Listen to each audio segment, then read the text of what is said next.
Hello, Sunshine. I'm Alexi, Lalas, and welcome to the State of the Union podcast, where we look at the beautiful game on and off the field through the lens of red, white, and blue-colored glasses. This week, we'll be talking, well, our MLS roundup, U.S. men's national team roster as we are heading into an international break, UCL final, obviously, Pam, Lewandowski, Baby Seals, The Wire Part 2, Jose, Sacramento, Forest, Open Cup, and so much more. But first, joining me, as always, my friend, my colleague, my guiding light, David Mosse, a soccer savant and a Fox Soccer researcher and writer extraordinaire. Mosse, how are you doing on this? What is this? Monday, May 30th in the year 2022. Doing well. Another summer of soccer is upon us. It is. It is. We are working in the best possible way. I'm not complaining at all, but we have a daily, I'll call it a grind, but that's not really fair because it's a labor of love, and we love to do what we do. But we have Nations League upon us, and U.S. men's national team, U.S. women's national team, all sorts of stuff that is coming up. Even though this is a unique summer, because normally we would be in World Cup mode here, there is still plenty of soccer that we are going to broadcast and plenty of the soccer that we are not broadcasting, but you will get your soccer fix throughout the summer. So with some wonderful tournaments and games and situations going on as we lead into the big finale of the year, which obviously is the World Cup in Qatar, which you can see in its entirety and all its glory on Fox and all of our affiliated platforms. What'd you do this week? Anything interesting? A couple things. I did go see the Downton Abbey film. The film? Yes. Okay. So, and this is the second film, if I'm not mistaken? Correct. I mean, are we beating a dead horse here at some point, or what? I felt that way going in, but I have to say I enjoyed it. I do Really? love spending time with these people, so 2 thumbs up for me. And then the other thing was I watched the George Carlin HBO documentary. I haven't watched it. I saw it was up on the feed there. I haven't watched it. Good? Bad? Excellent. Are you a George Carlin Yes. fan? See, I'm not. I appreciate. I mean, he was groundbreaking, and whenever I get around to watching him, it's not like laugh out loud, but it's not designed to be necessarily. It's much more kind of designed to be thought provoking. But this is a documentary about his whole past too, so it's not obviously all yucks. Correct. Adam Inman, our colleague at Fox, recommended it to me, and I greatly enjoyed it. So you should. I'm gonna definitely check it out. Fascinating.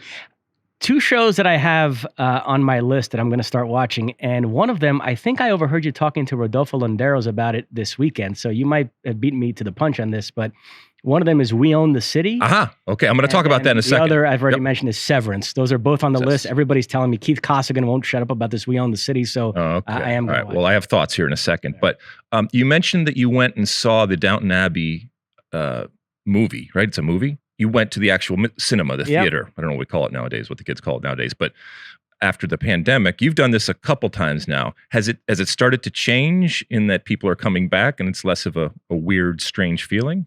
Yeah, there were a fair amount of people in the theater, so I think we're starting to return to normalcy. Now, you have not seen Top Gun yet, right? No. What do we call it? Is it Top Gun 2 or what?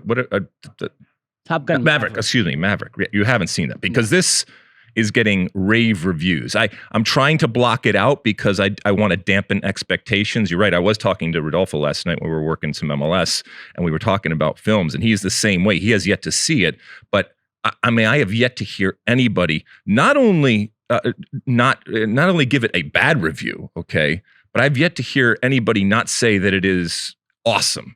Even to the extent the best movie that they've seen goes right up there already into their top 5. So I'm excited about it, and so I'm definitely going to see that. I have not seen it yet, so those of you that are out there can either confirm or dispel these notions that we are hearing. Anything else that you watched? Nope. Okay, so yes, there are 3 things right now. I have broken my cardinal rule in 2 of them, not intentionally, and this is usually what happens, because when these things come out, these episodal types of things, right? It's very difficult to find out if they are actually done. And it's probably by design because some of them initially say, well, we're going to do a season and then we'll kind of see what happens, right? And then they continue on. Some of them are limited series. And so you have to look for that word limited because then I know that whatever the number of episodes that it says it is, that's what it's going to be. There's a finality to it, right? And as you know, I need to binge. I don't want to be beholden to the man. I want to make sure that I can watch from the start and then I can finish it. And again, I have been been tripped up a couple of times for two of these things. One is We Own This City. Now, I'm okay because the final episode airs tonight. And so I'm okay, but I'm already well into it now. It is, it's on HBO. And I guess you call it We Own This City, but it can be called The Wire 2, okay? And we've talked about The Wire before. Again, I don't know how much more interesting the show that is Baltimore can get. This, to me, is not even close to The Wire. All right, I'm panning it now. I think the acting actually is crap. I think the stories are not even close to as interesting as anything that happened in The Wire, and I don't think the characters are anything as close to anything as interesting. I get it. It's corrupt cops.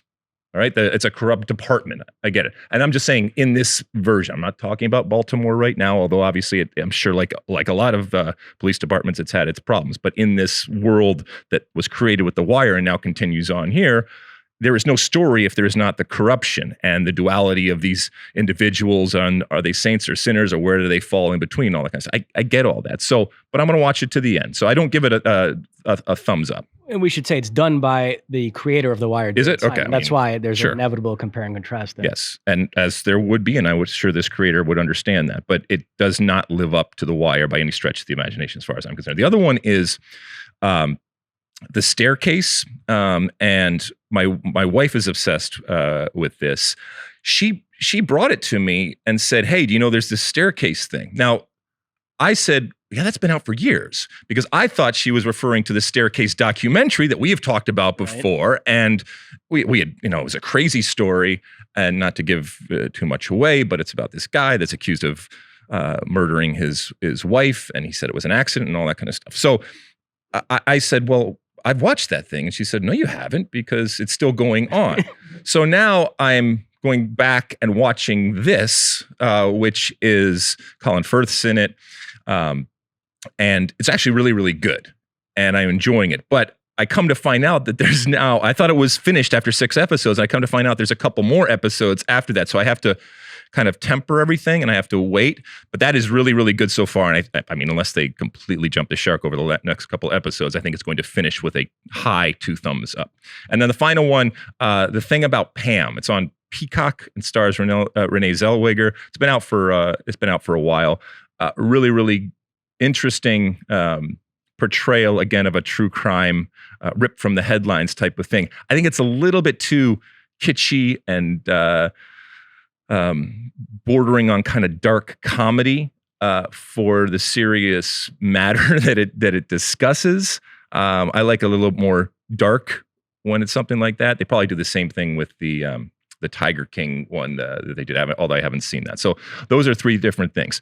Now, do you think, and you've talked to people out there, so there was somebody, and I try not to do this because Twitter is not a focus group, but there was somebody that was yelling at me, get in line, right, the other day on Twitter, saying that they don't appreciate any of this stuff that we do at the beginning where we talk about the things. I've gotten the exact different reaction to people. Many, many people have come up to me, including people close to me. I've talked about my mother and my wife, that they value your opinion. But this person did not think that this was appropriate in any manner or form to have. Just before get to the soccer. Just, yeah. Don't bore us. Get to the chorus. We're going to keep doing this. So goodbye. Thank you for listening to whoever you are out there. I'm sorry that this has turned you off so much that you can't even listen. Although in this day and age with the technology that we have, and I'm assuming that you are at least semi-capable of working that technology, you just hit that little fast forward button. You can go right through this, right? We're going to keep doing this, right? Yeah, I mean, this is a remnant of the pandemic. When we continued to do the shows during the pandemic, there wasn't any soccer going on. So we started talking a lot about what we were up to, watching TV shows, et cetera. And then we kept that as the opening segment of the pod. And I agree with you. I've gotten more positive than negative reaction. Okay. So that's what we're going to do. And, it's like that Aesop's fable, right? About the father, the son, and the donkey that we talk about all the time. If you try to please everybody, you end up pleasing nobody. And so we're going to just please ourselves. And we enjoy doing this. At least I don't want to speak for you, but I enjoy doing it. And I learned something from you. Maybe you learned something from me. I think this person actually was saying that yours are much better and that whatever I'm saying is bad. But you're going to have to take the good with the bad here. So anything else, Mosse? That's it. All right. Should we light this candle? Let's do it. All right, let's dig right into MLS. As I said just a few hours ago, I was in this same studio here doing some MLS. Where should we start off? With the Galaxy, so we can irritate all the people that think that we are completely LA-centric? Yeah, the Galaxy might have found something yesterday because... Have they? They were trailing Austin 1-0 in the second half. Chicharito missed a penalty. And then Greg Vanney brought on Joveljic.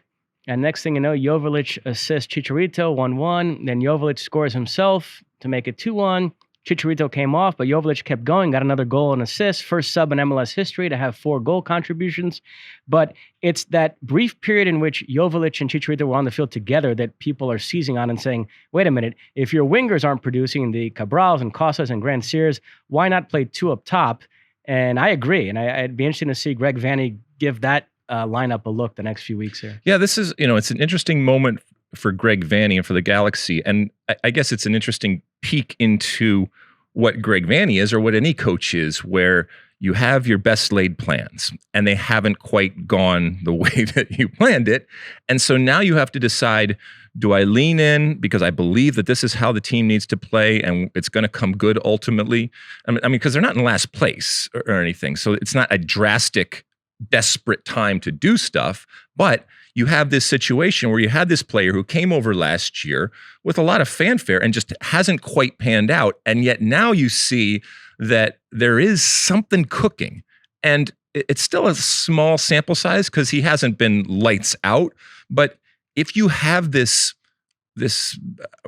change and this opportunity just sitting in your hand and you don't go about utilizing it, are you doing what is best ultimately for the Los Angeles Galaxy right there? And look, it's simple to say, well, you put them together and everything's going to be fine.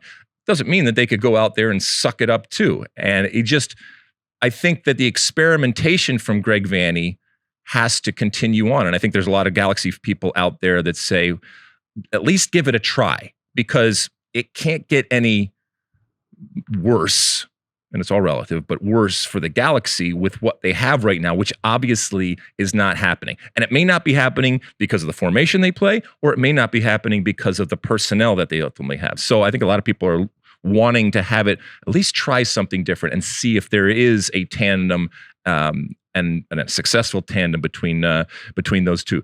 Chicharito missed the penalty right off the bat, 4 minutes into the game, and you thought, uh-oh, here we go again. But ultimately, the Galaxy not only won, but they came back after a wonderful goal had put Austin up from Diego Fagundes with a toe poke special up in the upper 90, and they up in the 90, and they came back, like you said, by making some substitutions and with Joveljic coming in.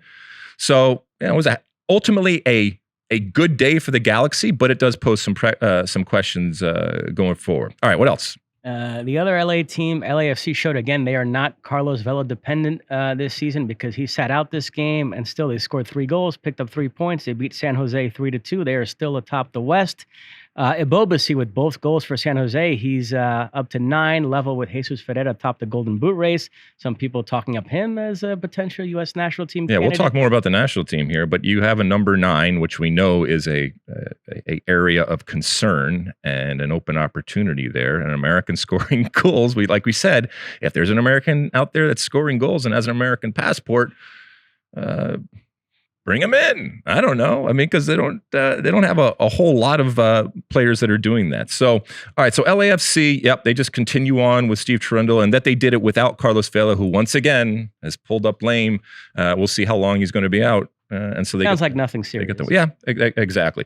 Can I digress? This is where we're. Can I just digress here for a second, ladies and gentlemen? I have been called many things in my life. All right. One of the things that I am often called is a shill for Major League Soccer. I will raise my hand and admit that it is La Cosa Nostra. It is our thing, and that I have an affinity and a connection to Major League Soccer.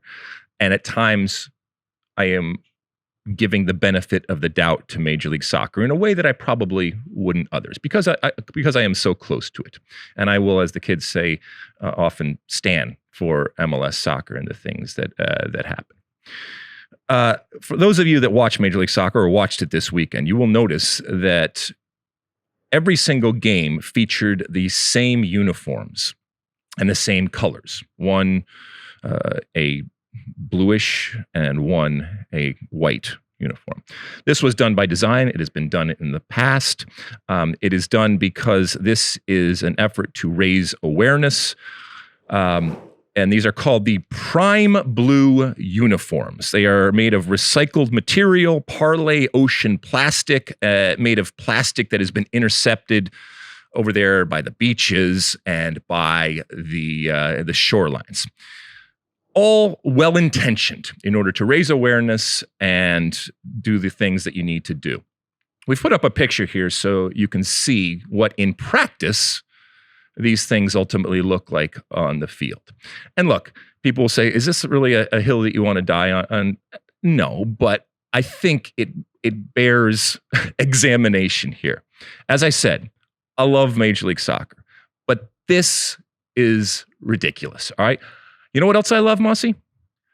I love baby seals as much as the next guy, all right? I love the fish in the ocean. I love the ocean itself. I love the fact that we are raising awareness and we're bringing attention to the fact that there is so much crap in the ocean and we keep putting stuff into the ocean, and to the extent that we can do things to help clean up our ocean, that is a good thing. But I think that we can save the baby seals and in the same moment be able to identify the players on the field. Do you take a look at this picture here? And you can see that, again, well-intentioned, but ultimately when you get on the field, you cannot recognize any of the players by their numbers or the names on the back of their jerseys. And that is a fundamental flaw and problem here that should have been sorted out a long time ago. And that it wasn't. It irks me. And you know, I don't like to be irked, Mosse. It irks me. I mean, we have the actual ones here. And like I said, they're fine. Here we go. Here are the jerseys. You can see me holding one up here. You know, it's very pretty and everything. They're wearing, as I said, both teams on every single game this weekend, we're wearing these things that are made out of, again, plastics that have been recovered and cleaned up from the shorelines and the beaches out there. That's fine.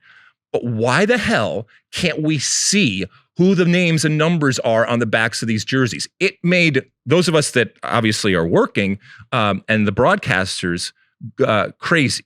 So that's it. Again, well done, and thank you, and kudos to MLS for having this and bringing awareness to the situation. And thank you for all the teams for wearing it. But I do think that we can find a way to do both things: save the seals and identify the players during the actual game that people are tuning in to watch. So you are not anti-environmentalist, you're a pro-broadcaster. Exactly. I think we can do both things, though, Mosse. And keep in mind, we had JP Della Camera calling the Seattle-Charlotte game, who's getting up there in age anyway, and then you also throw this curveball at him. I mean, you saw the picture that we put up there. It looked like that one team was wearing white undershirts. You know, Simon Cowell would be happy and proud of that. But and it's not even like, well, I can just barely make it. You cannot see the numbers or the names, in particular on the backs of the white ones. And so, you know, that you had one job. How is this? How does this get this far? At some point, somebody has to say, hey, this could be a problem. At some point, somebody has to have the courage in the back of the room and say, yeah, this is a great idea, but this could be a problem. Nobody until it actually gets on the field and it's a problem. Again, in the greater scheme of things, very small. I understand. Not something I'm going to scream and yell about anymore, but I needed to make it clear. I love MLS. I love the people and the men and women that work their ass off for whether it's the teams or whether it's the league and all that kind of stuff. So I'm sure I'll get texts and emails, but you know, drop the proverbial ball on this one. I mentioned Seattle-Charlotte. That was our FS1 game on Sunday. Seattle come from behind for a 2-1 win. Raul Ruiz with a fantastic game-winning goal. Seattle, not quite all the way back yet, but do you feel like they're getting there? They're getting there in that, you know, they got the win. Seattle has the next 4 games at home after the international break. And so that's going to be a good stretch. They have games in hand on almost everybody and multiple games in hand on a lot of the teams that are ahead of them. So they can make up ground very, very quickly and put themselves into a good place. They did not play particularly well. And I suppose the mark of a great team is even when you don't play well to find a way to win. Now they were playing Charlotte, and Charlotte has yet in their existence found a way to win on the road. So that they beat Charlotte in Seattle should not be a surprise to anybody. It's still not clicking from an MLS perspective the way that it clicked in CCL. And you know, while we rightfully and fairly talked about their CCL win and extolled the virtues and praised them, lavished them with praise, CCL is over until the actual Club World Cup. CCL is over. And you got to be able to shift your mind. And maybe this international break is really going to come in handy for them because everybody just takes a breath. Everybody takes a step back, and it's a reset for everybody. And I would expect that not only are they going to come back and get the points they need to dramatically and very rapidly ascend in terms of the standings, but they're going to play better. And I think that that's important because this is an incredibly talented team. I mean, last night they won the game purely because they have more talent. They didn't win it from a tactical perspective or because they played particularly well.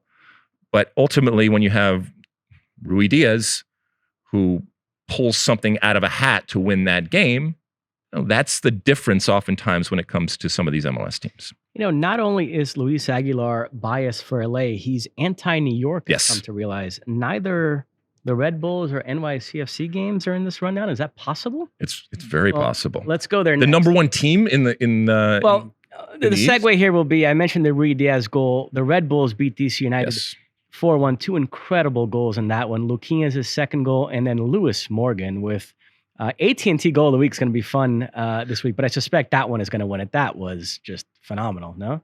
AT&T goal of the week is often driven by engagement, as it should be, right? And so the fan bases that are engaged or overly engaged oftentimes get to drive that. But yeah, you have the two goals in the DC Red Bull game, including Luquinhas and Morgan's was incredible, taking it out of the air, and it wasn't a rocket, but it was just a wonderful side volley that with just incredible precision. I mean, even in the Atlanta game, you have Dom Dwyer doing a bicycle kick, even though it didn't change the result. There were some wonderful goals out there from an MLS perspective. So yes, congratulations to Red Bull, and Red Bull not only had wonderful goals in the game, but they actually won at home. And that's a big thing for the Red Bulls. And NYCFC, you want to turn to that? Sure. They beat Minnesota 1-0. They've surged up to the top of the Eastern Conference standings. Interesting thing about NYCFC, 7 wins, 1 draw in 8 games since getting knocked out of CCL. So they've collected 22 of a possible 24 points. At the start of this run, it was all about their offense. They scored 14 goals in 3 games. And then somewhere along the line, it became about the defense. This was their 6th straight shutout. So they've shown that they can win both ways, which that's dangerous for the rest of the league. If you have an NYCFC team that's not necessarily run and gun or just outscore the opponent, but now actually adds that element in of being able to defend on a consistent basis, that's dangerous. It does sound like they're going to lose Castellanos here very soon, close to a move to West Ham. So we'll see if they replace him. Speaking of players on the way out of MLS, we'll go to New England next. They drew Philadelphia 1-1. When we had Matt Turner on, we asked him when he was going to Arsenal. And I thought I remember him saying there was a game, June 20-something, he was still going to play in for New England. But now the latest reports are after the international break, he might just go. So this might have been his final game for New England. Same for Adam Buxa, who looks like he's on his way to France to sign with Lens. So that's 2 big players that the Revs are going to lose here. Yeah, I mean, there was this weird thing going on this weekend with MLS teams where they released players to go and play with their national team, even though they had games on Sunday. And by the letter of the law, they're supposed to play in those games, or at least be eligible to play in those games. But we all know that it's a negotiation with the national teams and the club teams, and there's give and take going up. For example, Swiderski, who also is kind of like Buxa, vying for a spot, not just a spot on that team, but possibly. With Lewandowski and everything, you never know if they're going to play 2 and where they're ultimately going to play. So both of those guys are potentially, and especially with a 26 man roster, I think they're going to make that Polish national team for the World Cup. When it comes to Buxa, we saw Buxa enter this league with some fanfare and really not live up to the billing for basically the first year, and then really kind of turn it on. And you got to sell now. I mean, so I know you're losing a player that right now has been very, very important to you, but I'm not sure that he's going to maintain that value. I worry about a Buxa losing value. And I know, look, he could potentially go to the World Cup and jump on the field and score some goals, and his value would increase that much more. But if you have a buyer right now, do it. And so by all accounts, he's off to France. So we knew you, but we kind of hardly knew you when it came to Buxa. He will be one of those things many years from now, not many years, a few years from now, where people say, remember that guy Buxa that played for New England? Where's he at now? Hani Mukhtar scored twice for Nashville. They beat Colorado 3-1. Not too many better players than Mukhtar in MLS right now.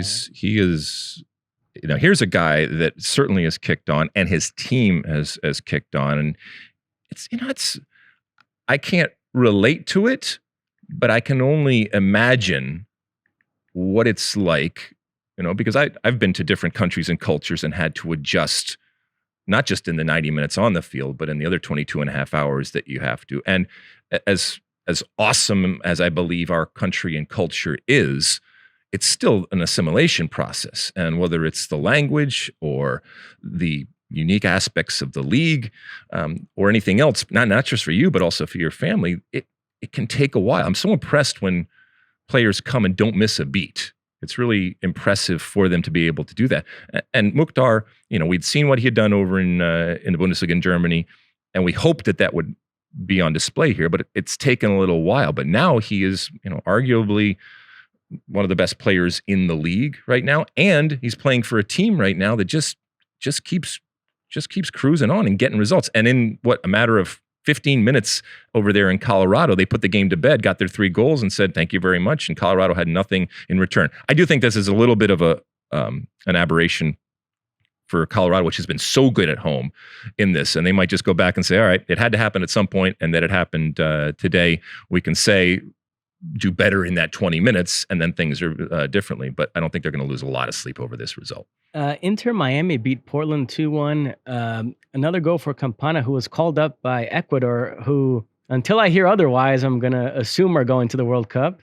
I mean, yeah, it's kind of strange that we haven't heard anything. Who was I talking to yesterday about that? Where it seems simple. If you used an ineligible player, we have precedent in the past, then it should be simple. You're out, and then it's just deciding whether the next person from CONMEBOL or the next person from FIFA, which then would be Italy, takes the place. But if everything's good, then just say everything's good. We're going on. Nothing's happening with Ecuador. And Chile just hired a new coach, Eduardo Berizzo, replacing Martin Lazarte.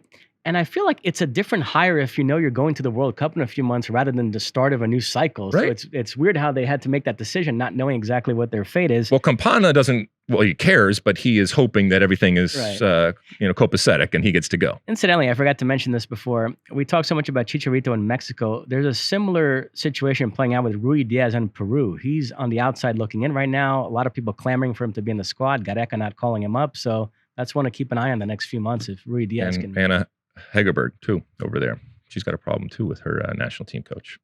Yeah. Oh, look at you. Yeah, look at me. But going back to Miami, Phil Neville. Yep. We owe him an apology. No, we don't. No, we don't. When you're bad, you're bad. You don't say, "Oh, you're. It's okay. You're going to be good at some point." No, you're bad. You're bad, and the team was bad, and it's still very possible that they are still bad. Okay, but they're not as bad as they once were. So let's see, where are they? Above the playoff line. 7th place, above the playoff line. So congratulations to them so far. So good. It's such a weird year. I mean, you look at Cincinnati and Miami, are sitting above the playoff line. You still got Atlanta and New England below the playoff line. So it's a crazy, wacky. The way Miami are playing, does Messi even get in that team right now? Exactly. Well, he can bide his time and then work hard off the field to prove that he deserves to be on the field. Where to next? Dallas beat Orlando City 3-1. 2 more goals for Paul Arriola. He's been one of the best players in MLS this season, worth every penny. That's 5 straight games with a goal. Another terrific performance for him. I mean, when you look at what Paul Arriola is doing, he's got to be heading into that. He's got to be strutting into national team camp, except, form is fallacy, right? And it works both ways. So you can be crap with your club team and actually be pretty good with the national team.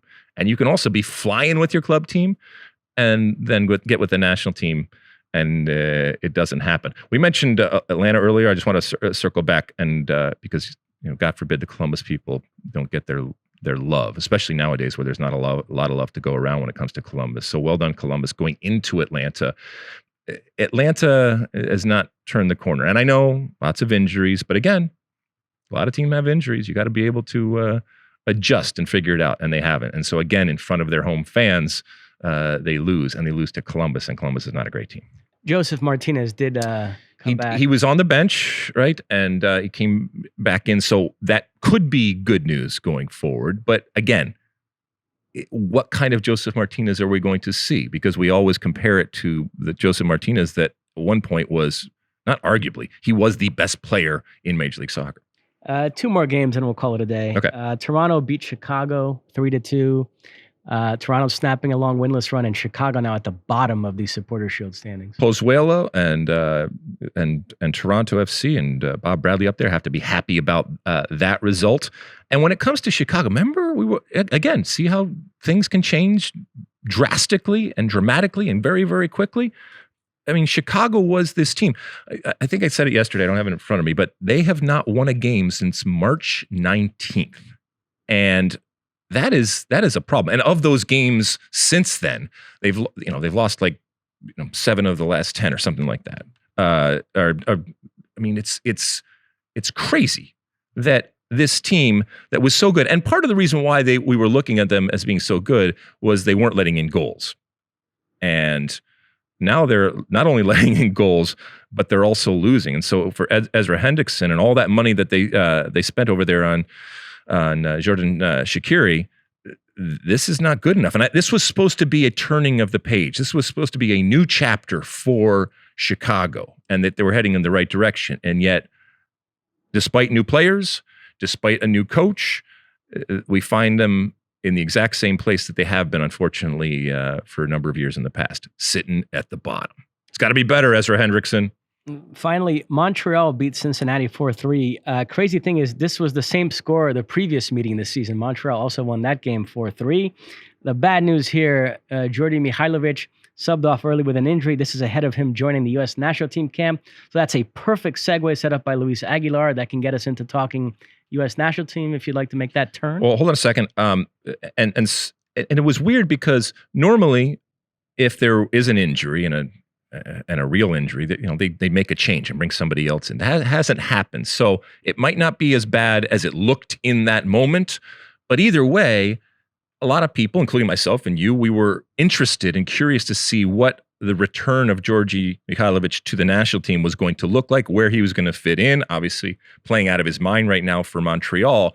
And if he is less than 100%, how is that going to impact this opportunity? And look, if you are looking to find a seat on that plane to Qatar, you can't afford to waste any opportunity, any training session that you have with the team, and certainly any game opportunity. And there are limited amounts as we get forward. I know we're in May and we say, oh, November's a long way off. It's not, especially when it comes to the limited opportunities that Greg Berhalter is going to have, and all coaches are going to have with their teams going up. So you gotta be there. You obviously have to be healthy, and you have to show. By the way, did you see that Montreal came out with their rebrand? I guess it would be. Yeah, a little weird, huh? Yeah. I mean, it's back to the fleur de lis. Is that what they call the French thing there? It's fine. It looks okay. It doesn't knock much, socks off or anything like that. And again, for people that don't know, Montreal rebranded a few years. Oh, sorry, Club de Foot de Montreal. Club Foot de Montreal rebranded and retitled, if you will, from the Montreal Impact into, and they're still staying Club de Foot Montreal, but they're using a little bit more of the aesthetic of the past as a reaction to the negative reaction that they got to the last rebrand, which was 2 years ago. And so starting in 2023, and I tweeted it out, you can see what the new logo looks like there for Montreal. All right, so U.S. national team, they've got 4 games in this window. We'll focus on the 2 friendlies coming up. Wednesday in Cincinnati against Morocco, and then Sunday in Kansas City against Uruguay. Rundown says Saturday.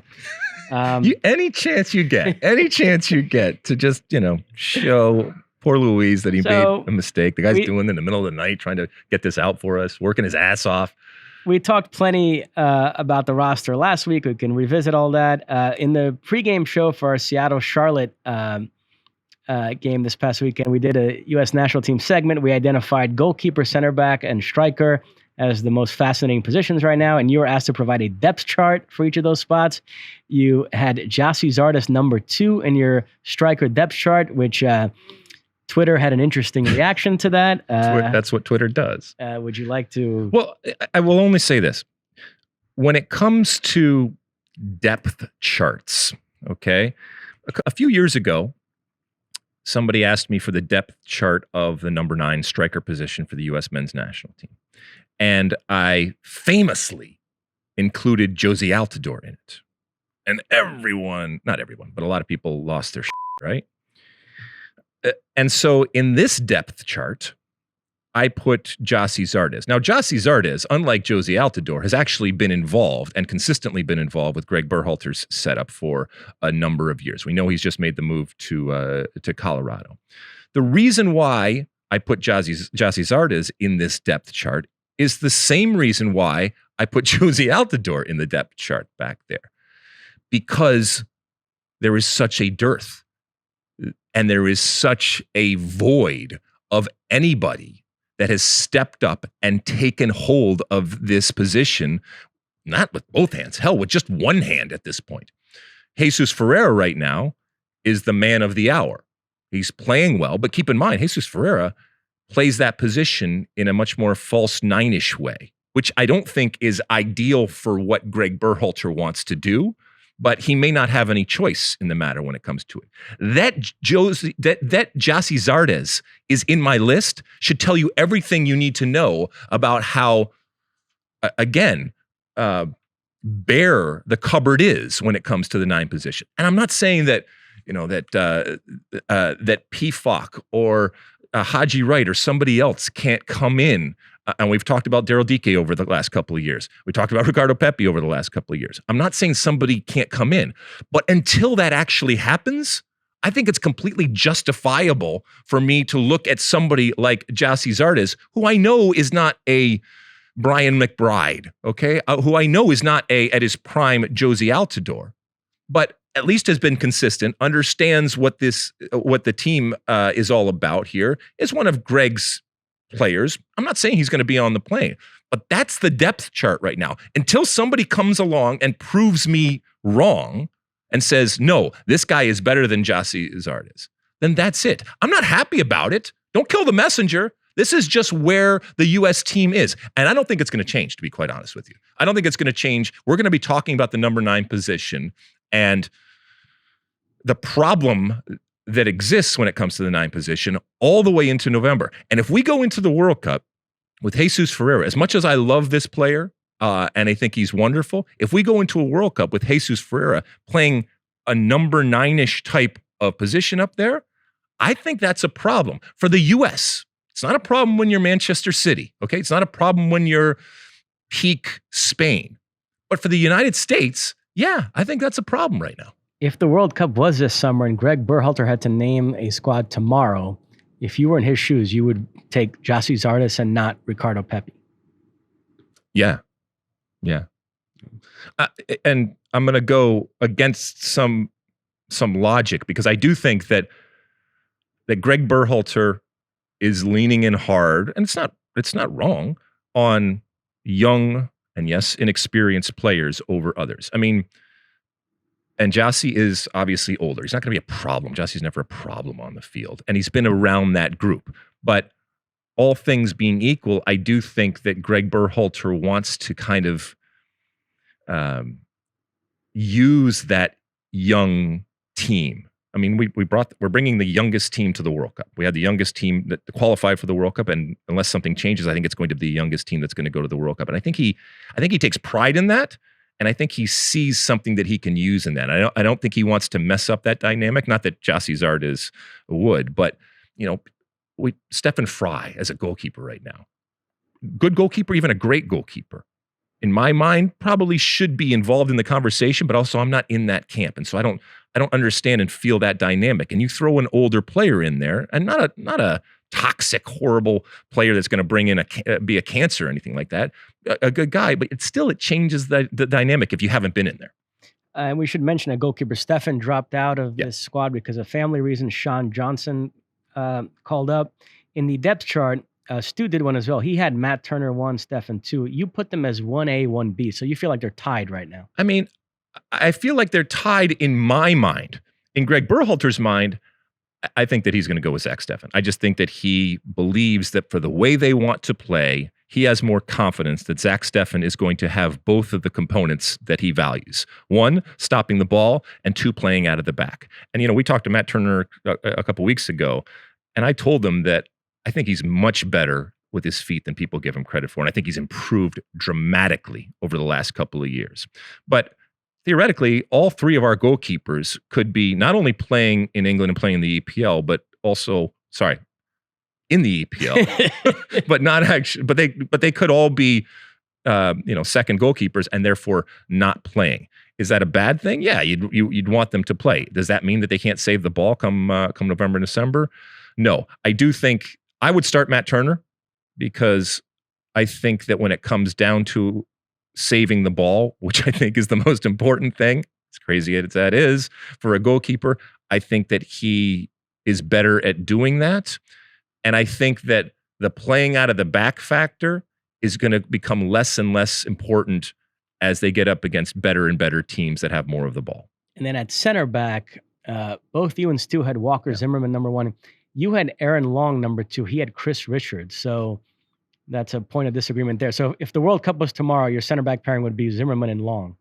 Yeah. I mean, keep in mind, again, a couple years ago, when I had Zimmerman in my depth chart of center backs, there were folks that were yelling at me. And now, not only is he in the depth chart, he's number 1. He's there in pen, starting for this national team. And now it's, well, who's going to pair with Zimmerman? I think the Brooks train has left the station, so I don't think that's a thing.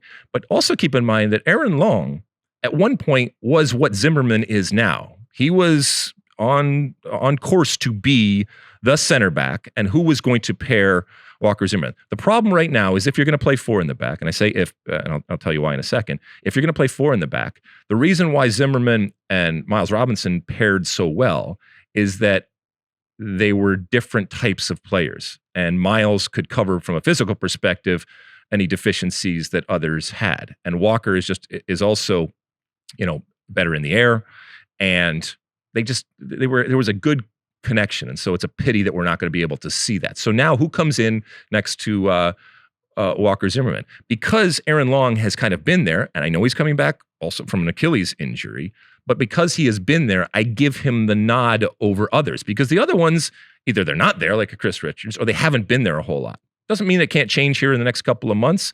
They're going to have to find somebody that we're all comfortable, that ultimately Greg Berhalter is comfortable with. Or could they change to a back 3? When we say a back 3, it's really a back 5, but let's just say a back 3, in which case you don't necessarily have to find that other center back to pair with Walker Zimmerman. That could be a wrinkle in the plan of who is going to replace Miles Robinson.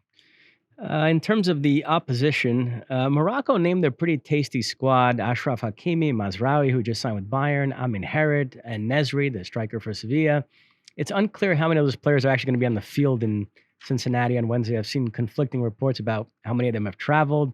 One player not in the squad is Hakim Ziyech, who had a falling out with the coach, and so he announced his retirement from international play.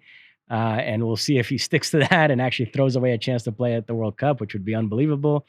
In terms of Uruguay, they play Mexico first in a friendly, then the U.S. No Luis Suarez because of fitness issues. Cavani is in the squad. They have an emerging star up front in Darwin Nunez. Also, Federico Valverde in the squad, fresh off winning the Champions League with Real Madrid. We'll talk about that in the next segment.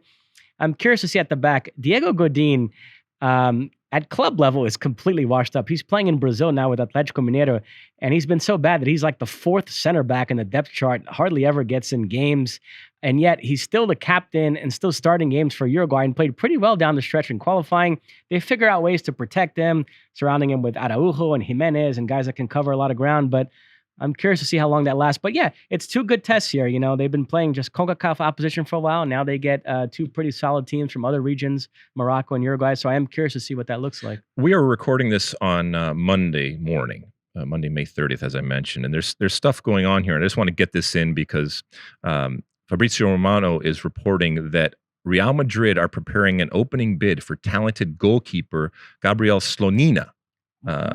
As we know, playing with Chicago Fire right now, and there was all the dual national, and he has since said that he wants to play and is going to play for the U.S. So we'll see. We're talking about goalkeepers in the national team going forward there. Coming back to the opponents here. Look, in an ideal world, you get opponents that mirror your group coming up in November and December in the World Cup. And as we know, that includes England, Iran, and then one of either Wales, Scotland, or Ukraine. I mean, and I know it's not exact, right? But the Morocco is designed to mirror Iran, okay? Uruguay, I guess you could put them in the England category, but maybe it's more like in the middle between England and, let's say, a Wales comes out of that, right? Still a good team, and one that has been elite, and I guess you could still put it in the elite category out there. So these are two really, really good games to test this team against, and the more opportunity you get, the better off. And I know there's going to be some players missing, but it's still good pedigree, and it's going to be fun to see this team play against opposition that's not CONCACAF, to be quite honest, which we have seen so much over the last couple of years. We'll end on this note because it'll segue for the top of the next segment. If Slonina does go to Real Madrid, I would imagine it's to be the backup because Real Madrid have a pretty good goalkeeper, if you haven't noticed. Look at you. Look at you. All right. Well, we'll take a break and we'll come back. We'll talk about Real Madrid's goalkeeper and much more. Don't go anywhere. All right. We're back. As we mentioned before we went to break here, let's go right to Champions League, right? Congratulations to Real Madrid, a 1-0 win over Liverpool. Both of us were wrong in terms of our prognostication, and we are not alone. A lot of people felt that this was Liverpool's to lose. It was Liverpool's to lose, I think, and that a lot of people like myself and you felt that while this Real Madrid was this Cinderella, you know, the clock was going to strike midnight, and they were going to turn into a pumpkin, and they were going to go to the well, whatever analogy you want to use, but this team of destiny was scheduled for a fall, and it was going to happen at the worst possible moment in the final. That did not happen. This is not one that you put in a time capsule for how to play a game, but ultimately Real Madrid again went back to that well and found that there was still a couple of scoops of water there. So initial impressions on the Real Madrid victory over Liverpool. Well, Liverpool are the much better team, so there was no world in which Real Madrid were going to outplay Liverpool and win with any kind of authority. I knew if they won this game, it was going to be kind of a smash and grab, which is what it was. They defended very well, and then when Liverpool got past their defense, they ran into Thibaut Courtois, who had an absolutely transcendent performance. He's been the best goalkeeper in the world this season, and he punctuated that point in the very last game. Karim Benzema is going to win the Ballon d'Or. There's no question about that, and it's fully deserving. I'll be very curious to see where Courtois ends up in those rankings because we've never properly figured out a way to contextualize the value of a goalkeeper in comparison to outfield players. So, you know, the only goalkeeper ever to win the Ballon d'Or is Lev Yashin back in 1963. I'm not saying Courtois should win it, but certainly he's got to be in the top 5, right? I mean, I don't know. How do you, he's a goalkeeper. What are you talking about? They got their own category. Let him win that. I mean, come on. It was wonderful. He was incredible. And he was incredible. I mean, we talk about like Tim Howard in the World Cup in that game against Belgium. Well, yes, it was an incredible performance by Tim Howard, but ultimately the U.S. lost that game. So Tim Howard's team ultimately lost that game, as opposed to this situation where not only was he saving anything and everything that came at him in incredible ways and keeping his team in the game, but ultimately he enabled them to find that moment and to ultimately win the game. And there is incredible value to what he brought on the day. And I mean, it's not as if he just turned into a great goalkeeper. He is a great goalkeeper out there. He's had some moments and hasn't always been viewed as a great goalkeeper, but you do it in the biggest game of, I guess the biggest game of his career. I know he's played internationally and everything, but this had to have been the biggest game in the career and one that he will never forget. And we won't either. The goal eventually came in the second half. Real Madrid thought they had taken the lead late in the first half. Everyone was flummoxed by this decision, except those of us who follow MLS and watch the El Tráfico a few weeks ago that was decided by this very... And know the laws of the game. Yeah. Yeah, so, I was texting with you and Stu about that. It was kind of funny. And listen, the lesson here is the same way that with the pass back to the goalkeeper, it's a very high threshold for what they deem an intentional pass back. We've noticed that anything that's at all deflection-y, they give the defender the benefit of the doubt, and the goalkeeper is allowed to pick it up. And it's the same logic here. It pretty much has to be where a defender is intentionally trying to pass the ball back to his goalkeeper, misplaces the pass, and it goes to an opposing player. Again, anything that's at all kind of a deflection, ricochet, they don't consider that deliberate. They don't consider that the start of a new phase of the play.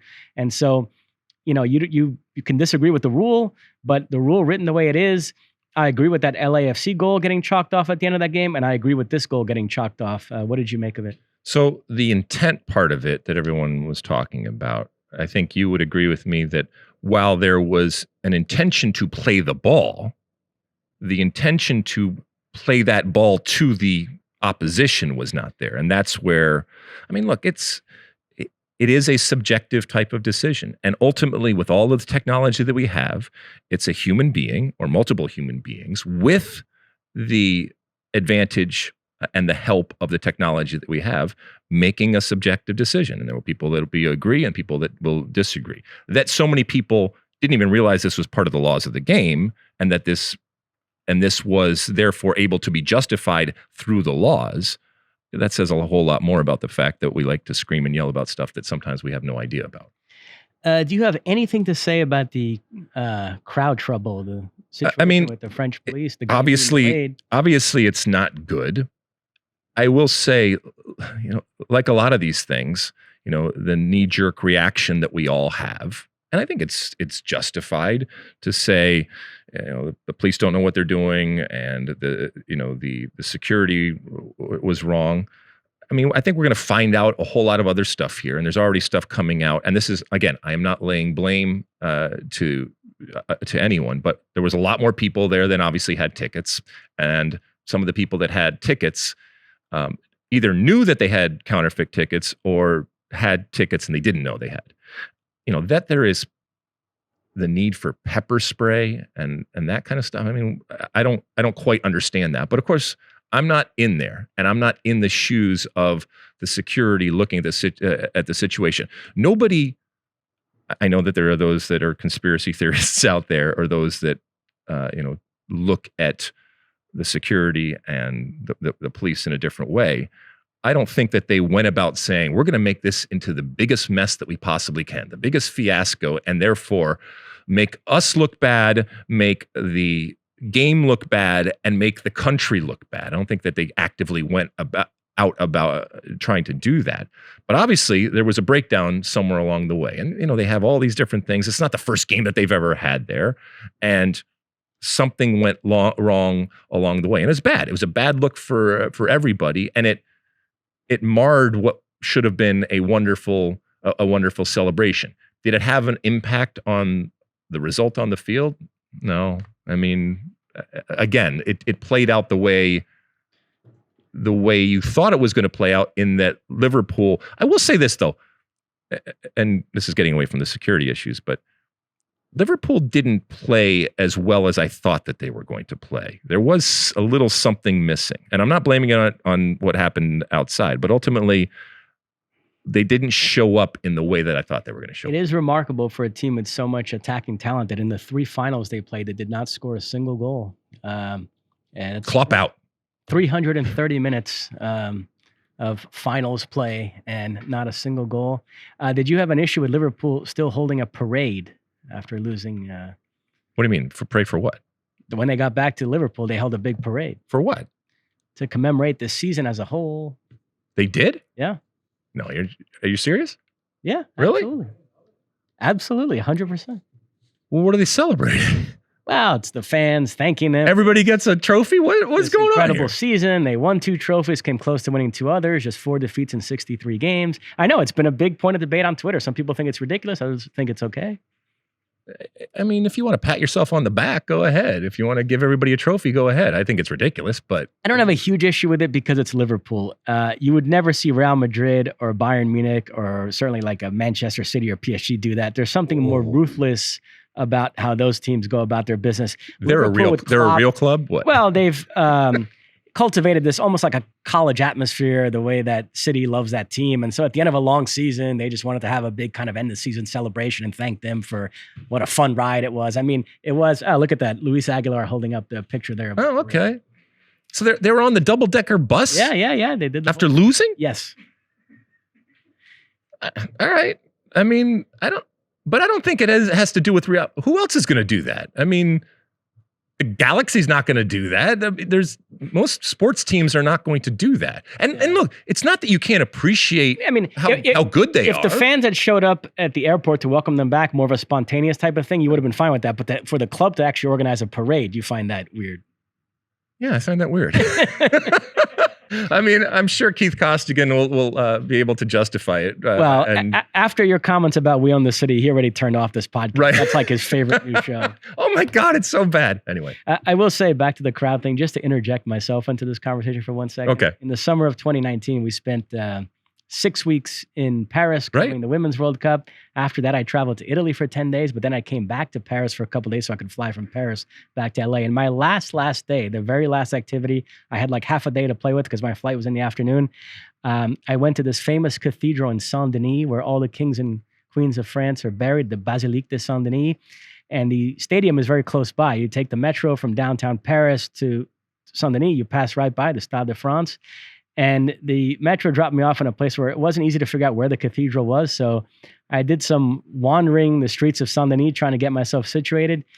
And yeah, that's not the greatest neighborhood. I would not want to be wandering those streets at 2:00 in the morning after a game. But it sounds like it was Liverpool fans had an unfortunate time there. A couple more things on this game. Carlo Ancelotti, in a season in which he became the first manager to win the title of the top 5 European leagues. Yep. He also becomes the first manager in history to win 4 European Cups.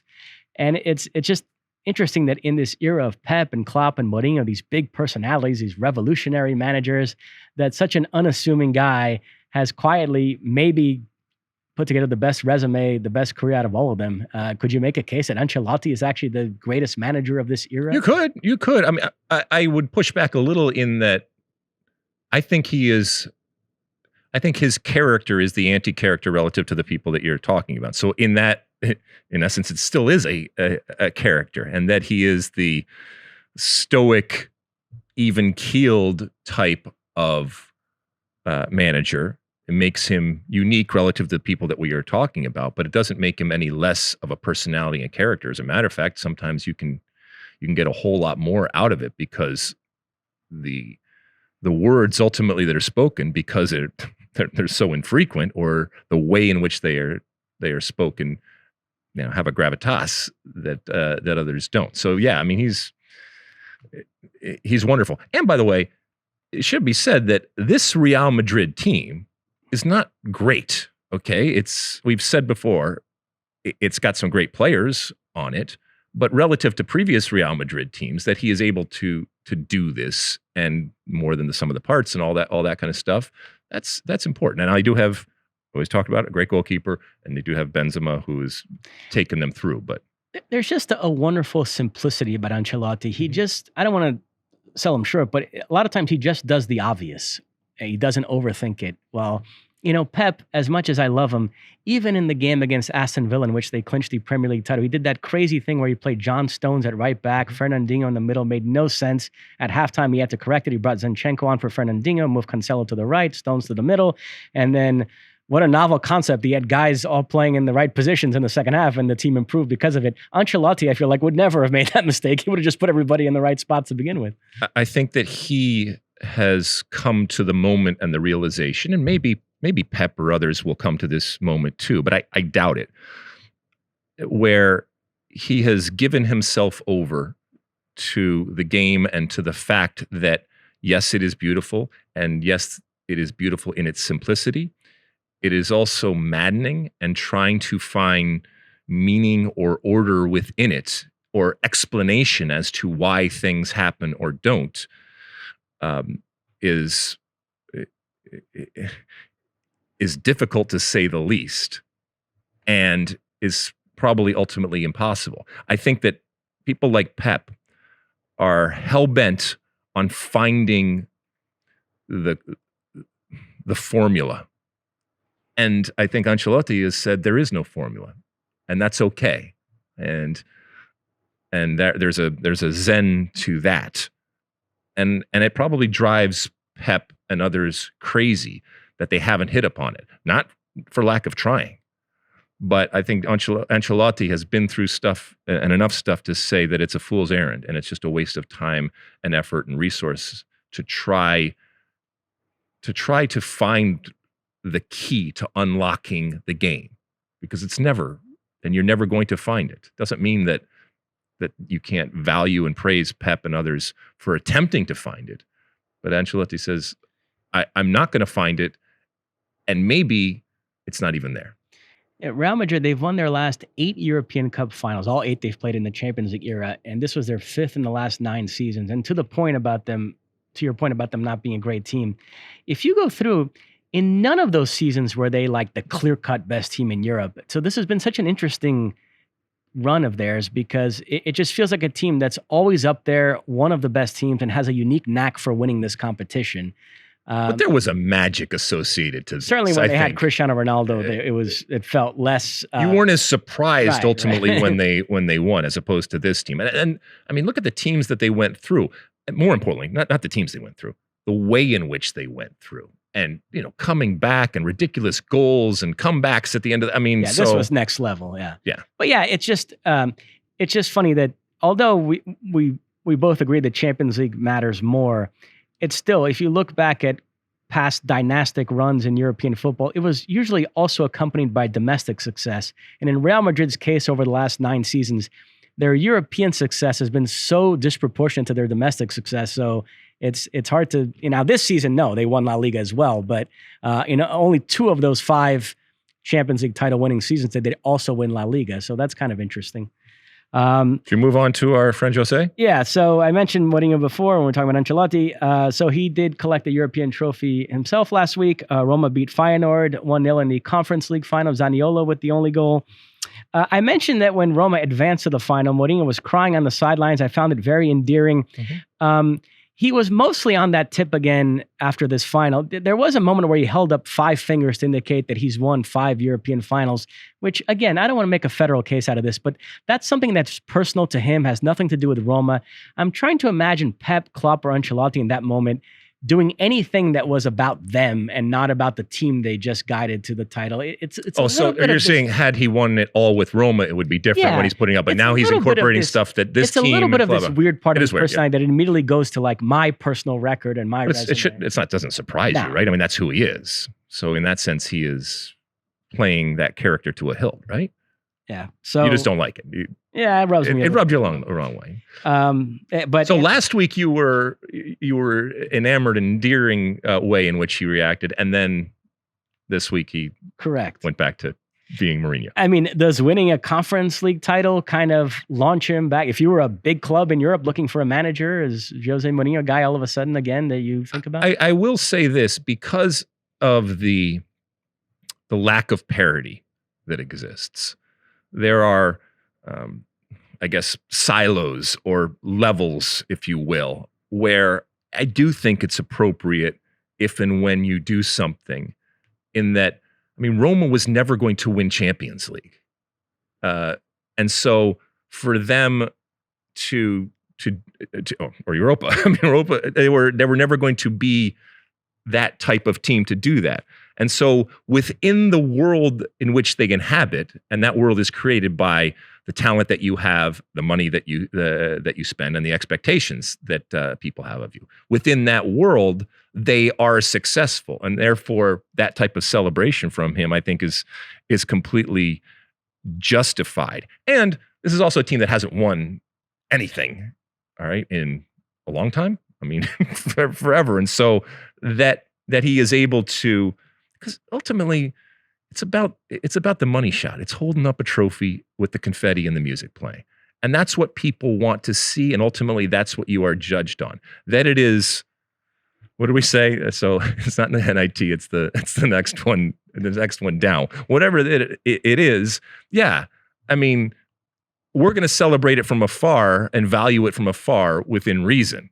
But I do think that it's worth celebrating for him, and I get why it means a lot to him. And this is a guy that has fallen from grace to a certain extent, and so that he has another moment of triumph and the ability to hold that up and to remind us all that he is, at least in his mind, and still some people's minds, the special one. Yeah, that's okay. I'm good with that.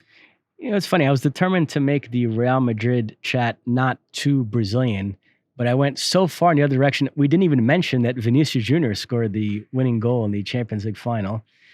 Was it a cross or a shot?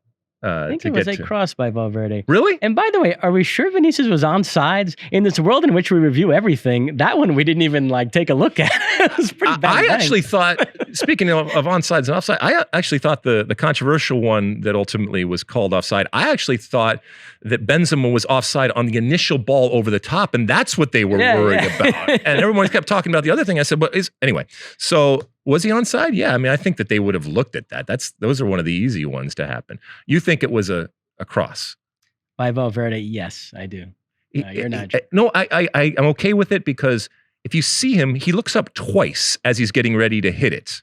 But it looked very shotty in the way that he hit it. The reason I hop back to Champions League for 1 second is because Real Madrid winning puts them in the Club World Cup. We know Seattle is in that, representing CONCACAF. And I'm sure they were at the game last night to scout the future opponent. Later this year, we're going to find out who the South American representative is. And I do want to mention the Copa Libertadores for 1 second because the group stage came to an end last week. On Friday, they held the round of 16 draw. And for Copa Lib, the round of 16 draw already lays out the whole bracket for the knockout stage. And the games aren't until a month from now. When they get closer, I'll actually break down the specific matchups. But just a couple of overarching thoughts there. The big issue with that competition is the degree to which Brazilian and Argentinian clubs have dominated in recent years has gotten unhealthy, and it's happening again this season.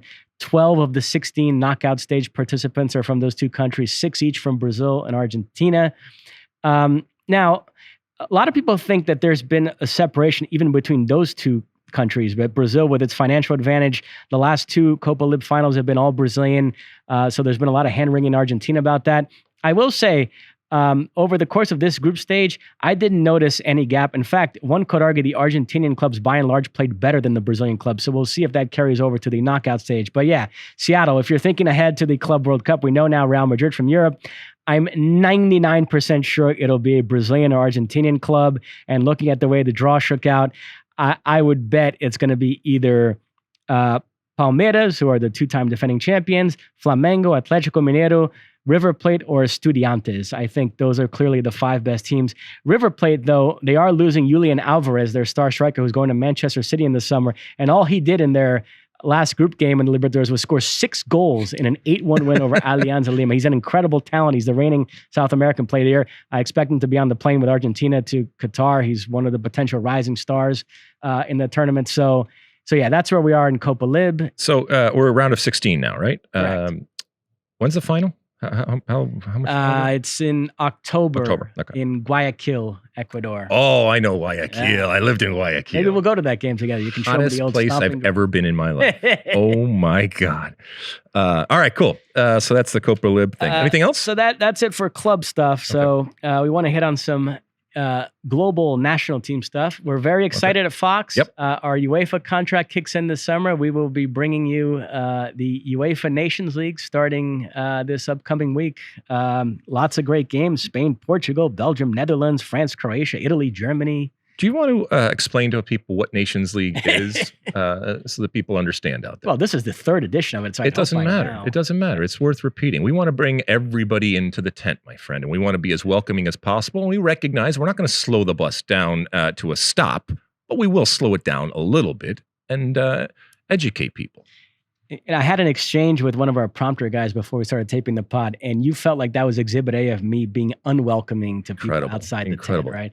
Being exclusionary and elitist and snobby in the way that he tried to talk to me about the Champions League final, but he got the team wrong that played Liverpool, and I immediately dismissed them offhand and said, "Well, if you don't even know the teams that were playing in the game, this is a whole other rant. I'm not going to get into it now, but we do this as a soccer nation, and I hate it. And look, I'm guilty probably at times of doing it too. But anyway, explain to people what Nations League is. So this is a new competition that was created at the start of this cycle in an effort to reduce the amount of friendlies and increase the number of competitive matches. They've taken the 55 UEFA nations, they divide them into different divisions and then different groups within those divisions. And leagues, right, relative to up and down. So not just divisions, but up and down tiers. Correct. And it's only the teams in League A that are competing for the title. There's 4 groups in League A.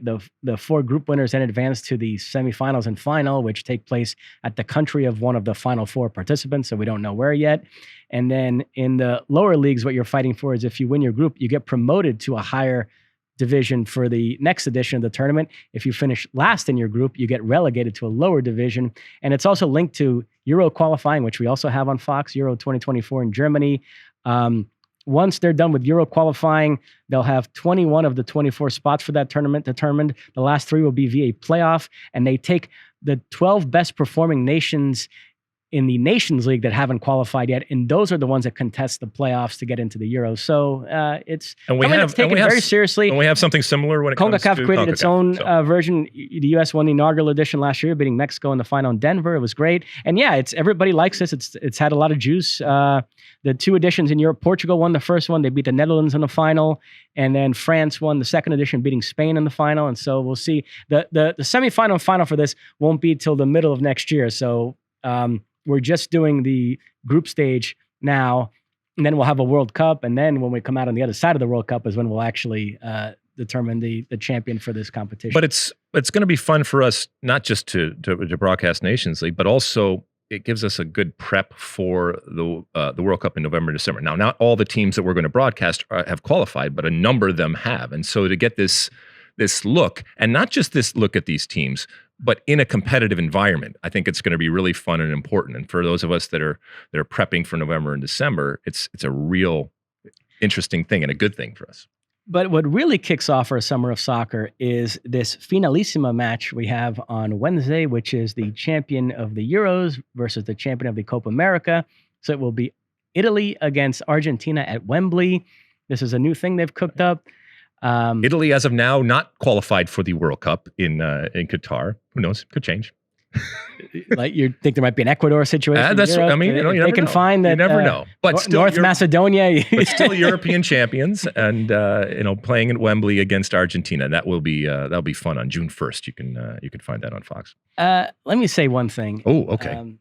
Whenever you preface it like that, first off, you're going to say a couple of things. I know that, but I love it. In the words of Phil Leotardo, let me tell you a 3 things.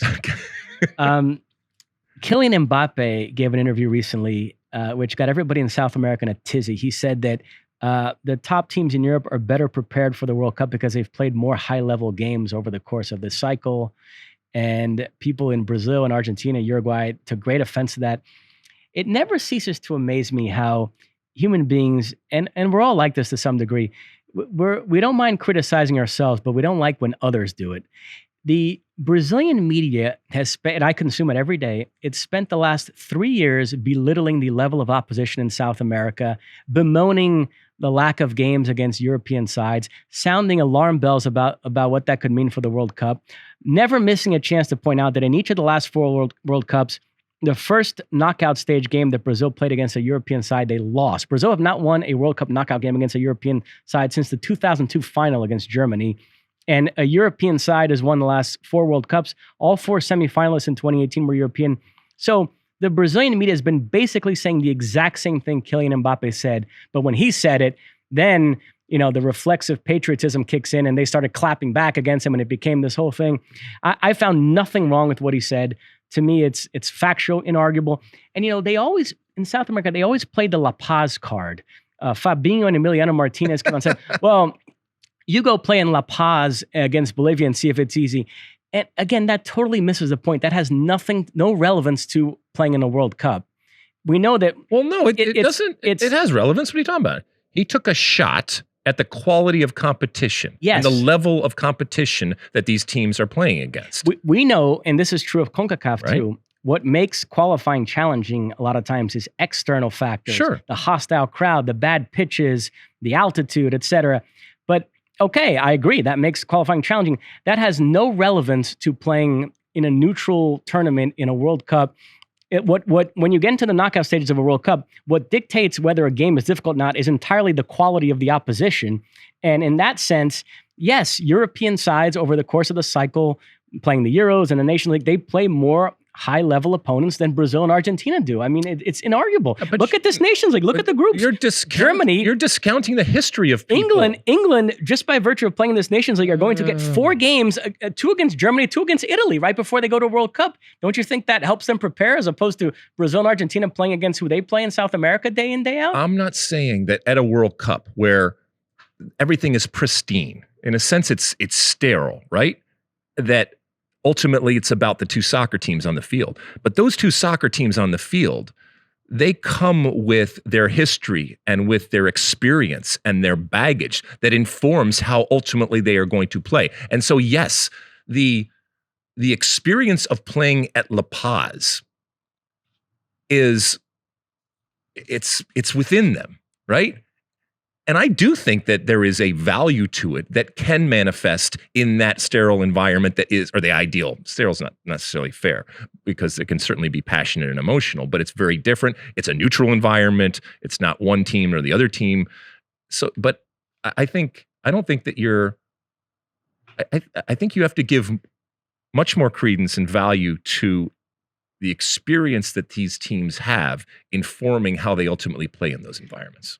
I'll say this about it. I have, as a Brazilian, I have some issues with this Finalissima. It bothers me that the Confederations Cup has seemingly been scrubbed from the record books. And ahead of the Copa America final last year, John Strong and Stu Holden were peddling this narrative that Neymar has never won an international trophy. And yet they've come up with this Finalissima and trying to imbue it with all this prestige so that when Argentina invariably wins this, for Messi, it'll count as a major trophy. That bothers me. But I will say this, I am somewhat jealous that by virtue of having won the Copa America, Argentina are getting a game against a top European opponent, even though Italy didn't qualify for the World Cup. Still, that's Brazil are not. They've tried. The dates didn't work out, friendlies, etc. And so it looks like Brazil are going to go into this World Cup having not played against a major European opponent in this cycle. I think that is a big issue.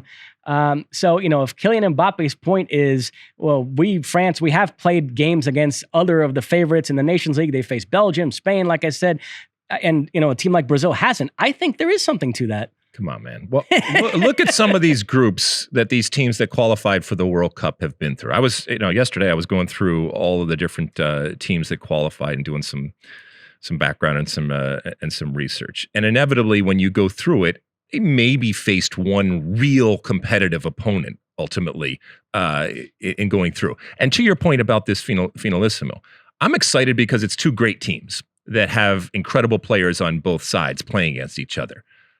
I don't think, and maybe you've heard something different. I mean, I guess there will be a trophy because there's always trophies at the end of this thing, but this should not even come close to Messi winning Copa America, or even the old Confederations Cup when it comes to that. Well, I mean, please 100%. Relay that to John Strong and Stu Holden. 100%. I agree with it. And if they are using that, that's ridiculous. Just not to belabor this point, but in the first edition of the Nations League, France was in a group with Germany and the Netherlands, so they got to play each of those teams twice. Then at the Euros, France was in a group that included Germany and Portugal, so they got to play those two teams. They then, the second edition of the Nations League, I forget who was in their group, but they got to the Final Four. They played Belgium in the semis and Spain in the final. You know, in this Nations League, they've got Croatia and Denmark in the group. I'm just saying, over the course of a cycle, you're playing. Yeah, but what group was France in for qualifying for the World Cup?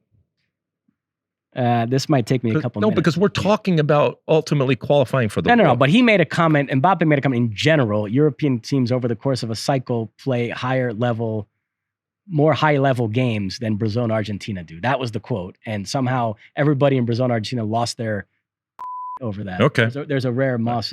Look, but I do agree with you, and it is human nature. And it happens for families, right? I mean, I can scream and yell about my family and the ridiculousness and the dysfunction and the craziness that we have. But God forbid somebody from the outside, then not only me, but we all join forces and say, oh, no, that doesn't play. And we do it in American soccer. We do it in America. We do it in all sorts of things. We have plenty of problems that we highlight and talk about and debate and discuss when it comes internally as to who we are as a country. But, you know, we bristle and we come together when others from the outside start saying bad things. So that, I don't think that's going anywhere, and I don't think that should be surprising in any walk of life. That is it.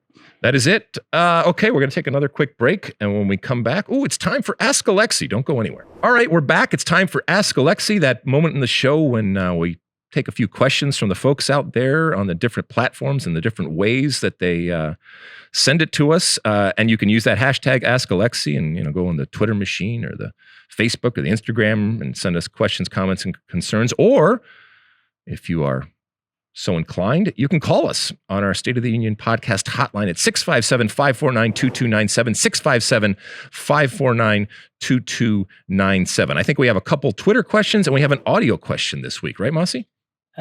Yep. First up, a Twitter question at Aaron_VH10 asks, is it time for Pulisic to seek a move out of the Premier League? Out of the Premier League? Again, it goes back to, where is Christian Pulisic suited for? This is, I know he's American, and so we have a connection to him. But take that out of the equation. This is one of the great young players in the world.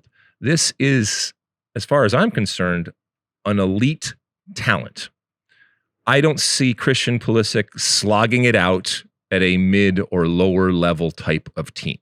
And so now you've said, all right, well, there's only a certain amount of places and teams within those places that I think it would be good for him to go to that assess that talent. We know that at Chelsea, he's not Tuchel's cup of tea, and it would not surprise me in the least if he moves. So, but where is he going? There's 2 teams, maybe 3 teams in La Liga that he's going to, right? Those are the elite teams. When it comes to just being in England, again, I don't see him, nor do I want him slogging it out. There are others, Brendan Aronson, for example, going over to Leeds. He's going to be fine because he is much more of a slogger, I guess it would be, or I hesitate to use the word fighter because Christian does have a fight in him, but he's at a different level, I think, than Aronson in terms of what he is able to do. So is it time for him to seek a move? Yes. Is it time for him to seek a move out of the Premier League? By all accounts, off the field, he's had a good time. He's enjoyed himself in London, but there's only a few places within the Premier League. I don't know. Do you think it's 1, time for him to leave, or 2, time for him to leave someplace outside of the Premier League? And if so, how many suitors do you think there would be? There's been some talk about Serie A. I'd be intrigued by that. Or Juventus. Juventus would be cool. I think he'd enjoy Italy and that style of the game, and obviously for a big club like that. The question is, us from the outside, the dynamic with him at Chelsea feels weird, but I wonder if that's us or people on Twitter projecting that in a situation that day to day is not that weird. And for all we know, his and Tuchel's relationship might be better than we think, and he's relatively okay with, I don't know. What's your sense of his situation at Chelsea? Do you think he's as frustrated? I think where there's smoke, there's fire. I think where there's smoke, there's fire. And once again, I don't think that he has anything against him personally. I don't think that they've come to blows or anything has been said behind the scenes that make it so that it's beyond repair. I just don't think that he's the type of player that he wants, and it's okay. It's bad for Christian Pulisic that he wants to stay at Chelsea, but he will not be the first person to have a coach look at a player and say, not my cup of tea.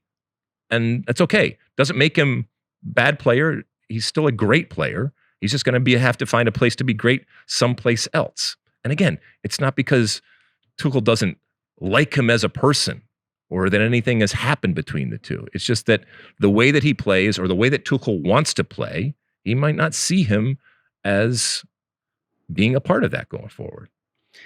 A few miscellaneous notes. We'll start with the transfer window.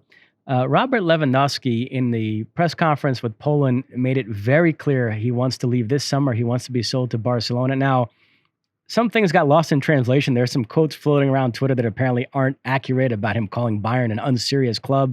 So he didn't go that scorched earth, but nevertheless, he made it abundantly clear that he wants to leave this summer. So he's pushing for a move to Barcelona, which is kind of interesting. Bayern, they're playing hardball with Lewandowski, but in the meantime, they are making moves themselves. It looks like they're going to sign Sadio Mane. So it's going to be the end of an year at Liverpool with Sadio Mane leaving to go to Bayern. Real Madrid, meanwhile, after missing out on Mbappe, are going for another young French player. This midfielder, Aurelien Tchouameni, plays for Monaco, who is very, very good. Liverpool and PSG in the mix as well, but it looks like Real Madrid lead for him. If they get him, it'd be fascinating because they have this legendary trio of Casemiro, Modric, and Kroos, and they already have the replacements lined up. Tchouameni is kind of a Casemiro-like player. You have Camavinga, you have Valverde, who I know played on the right wing in the final, but is more of a midfielder by trade. So it's kind of smart the way they've set it up, where they have the heir apparent at each of those spots if they get Tchouameni. So those are some early transfer window stories that have caught my attention. Brendan Aronson, as you mentioned, is off to Leeds. That move is official. The club's announced it. And there's another American that's going to be in the Premier League next season, Ethan Horvath. So we can transition to talking a little promotion relegation here across the top European leagues. Yeah, Nottingham Forest back in the Premier League. They beat Huddersfield 1-0 in the playoff final. Horvath came on as a sub in this game. Thoughts on this one? Well, Nottingham Forest and Leeds, back in the 70s and 80s when I was growing up and just kind of becoming aware of the world of soccer, Nottingham Forest was one of these teams that came on my radar. And that's one of the reasons why everyone's kind of getting excited, and rightfully so, because it's been so long, and this once storied club is kind of back to the top of the mountain. And even in my suburban existence in Michigan, Nottingham Forest as a brand, before we talked about brands and before the global efforts to brand yourself around the world existed, Nottingham Forest penetrated and came on my radar and consciousness. And so this is a legendary club in terms of being around and being relevant in the world. Again, Ethan Horvath, congratulations. He's still not starting, but he's going to be there. What did you say? That could be the 7th U.S. men's national team player in the EPL next season. So we're going to have plenty of players in the EPL. How many of them are playing? We don't know. Also, real quick aside here, when it comes to Nottingham Forest, congratulations to Dane Murphy. Now, I don't know if you know who Dane Murphy is, but he is the CEO of Nottingham Forest, named about a year ago, coming over from Barnsley. Dane Murphy is an American, 36 years old, went to Choate and then to UVA, and then on to some different MLS, real cup of tea in MLS, and then for the New York Cosmos, and then worked at both the Cosmos in the front office as one of the lead scouts, and then went to RSL and worked there. As I said, really young, and he's the CEO of Knots after going to Barnsley and then coming over there. So a wunderkind, if you will, and an American when it comes to off the field good things that are happening there. So yeah, I'm excited. I'm excited to see Nottingham Forest and see what they're all about in the Premier League. And as with any team that comes up, it's, well, what are you going to spend? What are you going to do? And is it going to be the yo-yo effect, or are you actually going to kick on and become something that has some longevity and some staying power. Shout out to our former colleague, Jeff Hyman, who's a big Nottingham Forest fan. Jeff also informs me that Poppy Miller is a Nottingham Forest fan. So she's an actress, right? To her. Actress? She's a host on CBS. Oh, wait, I'm thinking of who's the Poppy. There's another Poppy that was on like CSI or something like that. Yeah. All right, well, Poppy Miller. Congratulations, Poppy. All Poppies. Some other promotion relegation stuff. In Spain, Valladolid got themselves promoted back to La Liga. They are owned by my favorite human being, Ronaldo. So Stu Holden better know that he will not be my favorite owner in La Liga next season. There's somebody who I like more. In Serie A, Monza got themselves promoted from Serie B to Serie A. That is a team owned by Silvio Berlusconi. They're talking a big game that they're going to spend a lot of money now and try to buy top players. So it's going to be fascinating next season because you're going to have AC Milan coming off a Serie A title facing a Silvio Berlusconi-owned team in Monza. So that's going to be fun. Berlusconi back, baby. Bunga, bunga. Then you're going to have, in the Bundesliga, Hertha Berlin did beat Hamburg in that playoff, so Hertha Berlin stay up. Finally, in France, Saint-Etienne lost to Auxerre in the playoff, so they go down. Saint-Etienne and Bordeaux, two historic clubs, go down. Saint-Etienne, that's where Michel Platini rose to prominence. The fans invaded the pitch and attacked the players. Which I know you're not a fan of, but it is a... Wait, who's a fan of it? There's nobody out there that says, yeah, good job, way to go. It is a fitting conclusion to this season in France, which was marked by all sorts of fan trouble. So, and you know, in the events of the Champions League Final, which took place in France, so that's something in the water down there in terms of fans. I mean, last week I told you about the words and the credo that I live by. Don't be an ass. Bunch of ass. I don't know how you say ass in French. Do you know that yet? You got to figure that one out. One last thing. We're running long here, but Luis really wants me to get this in. We talked about the Nations League earlier. Mm-hmm. Ralf Rangnick was appointed Austria manager, so he'll be managing in the Nations League. And he's announced he actually will not be staying at Manchester United in a consultant role. So the Ralf Rangnick era at Manchester United is officially over. All he leaves behind is memories. And a path of destruction. I mean, what? How do you get this so wrong? I mean,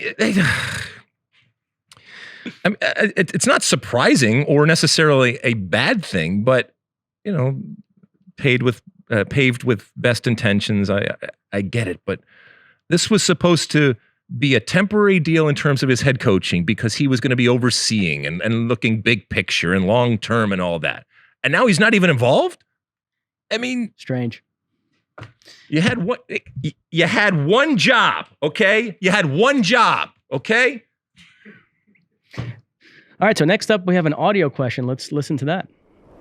Hi, Alexi and Mosse. This is Eric from California. I was watching the U.S.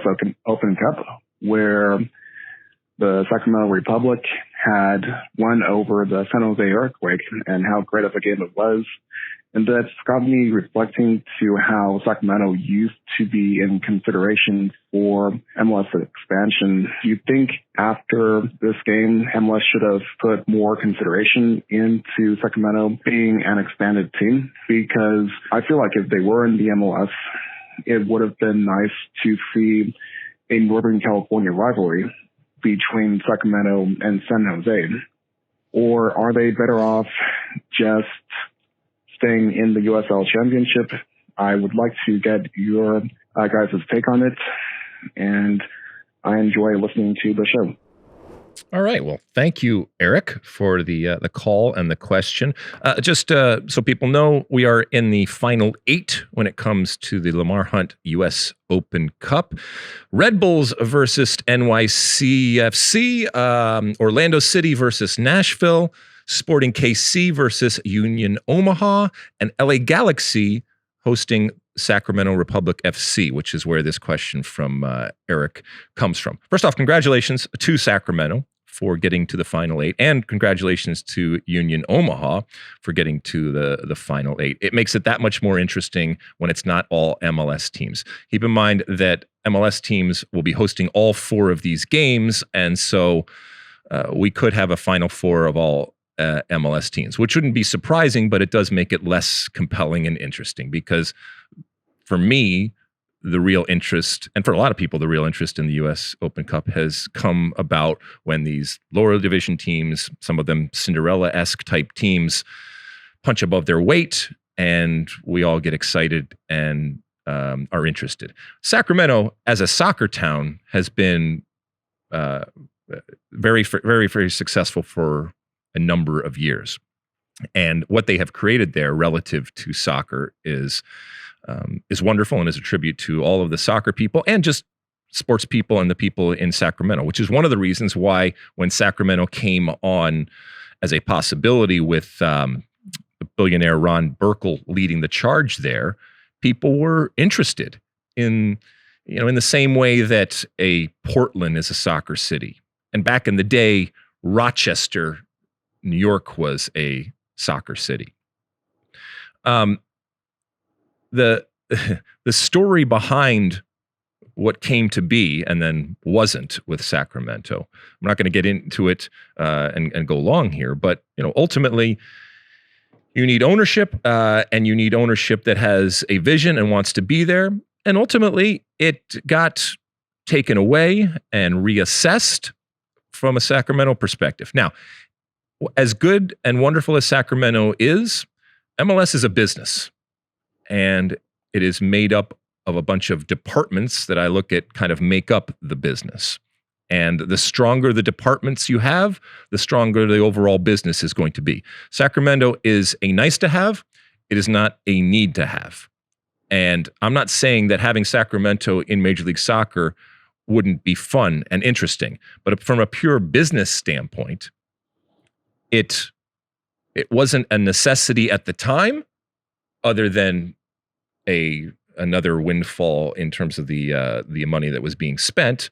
And it's not a necessity at this point. Is it a better soccer team than some MLS teams?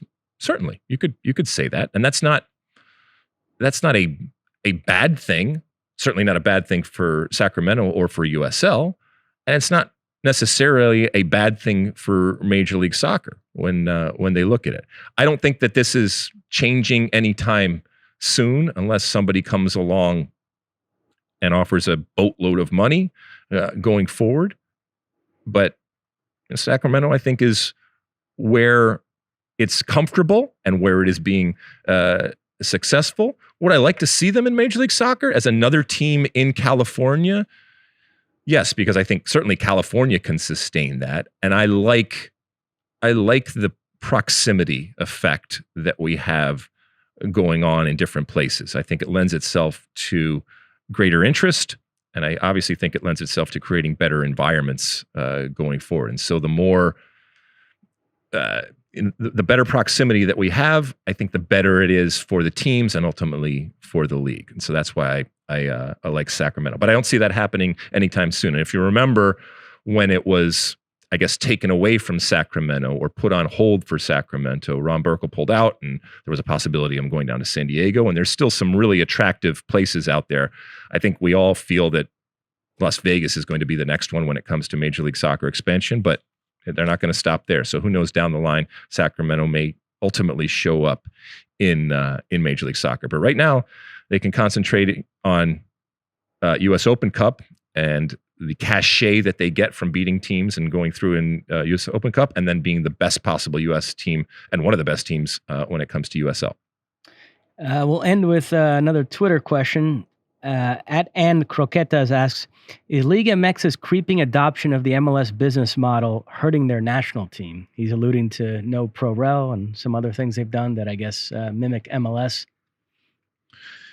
When it comes to pro rel affecting or impacting your national team, I think it's negligible. I don't think it has anything to do with that. I mean, let's be honest. When it comes to the national team, usually in most places, the national team players are coming from teams that rarely, if ever, are worried about relegation. So yes, they are in a pro rel environment, but the pro rel effect never touches them. So you're still going to have your elites when it comes to Liga MX. should it be a surprise to anybody that if given the opportunity, whether it's Liga MX or, by the way, any league in the world, if you went to the ownership that existed in the league at the time and said, if you can lock yourself in to being in the first division and not having to worry about relegation and the risk that comes for relegation, would that be something you'd sign up for? Yeah, everybody in that moment would sign up for it. But it's hard to go back the other way once the train has left the station of no pro rel. And so I don't think that they are hurting themselves. I think they are looking at themselves as trying to be a sustainable business going forward and doing the things to get that longevity going forward. I mean, pro rel is, and I said some of this before, I love pro rel. I enjoy watching it. I don't need it to enjoy my soccer. And if you want to have it, great. If you don't want to have it, I can still find it compelling and interesting and competitive. When it comes to someone like Liga MX that is looking around and seeing what Major League Soccer is doing and seeing how the world is changing, they may look at it and say, we may have to do some things, and maybe some big things and some drastic things that change the historic structure of our league in order to compete, in order to evolve, in order to progress. Pro rel is romantic. It's a romantic notion. And I'm not saying that it doesn't provide incredible moments and passion and emotion and unique because of pro rel, but it also makes things at times difficult, and from a business perspective can pose problems and challenges and obstacles both seen and unseen. And so, yeah, it's no surprise to me that Liga MX is doing these things while they can, and I don't think it's ultimately going to hurt the national team. The thing I have said, which I know you push back on because it smacks of Euro snobbery, is that MLS has embraced being a selling league and is selling its best young American players to Europe. And I think that's helped them get better, and the national team has benefited as a result, while Mexico still seems somewhat resistant to that. So in the last couple of years, you've seen all these good young Mexican players like Cesar Montes, Charlie Rodriguez, Sebastian Cordova, Roberto Alvarado.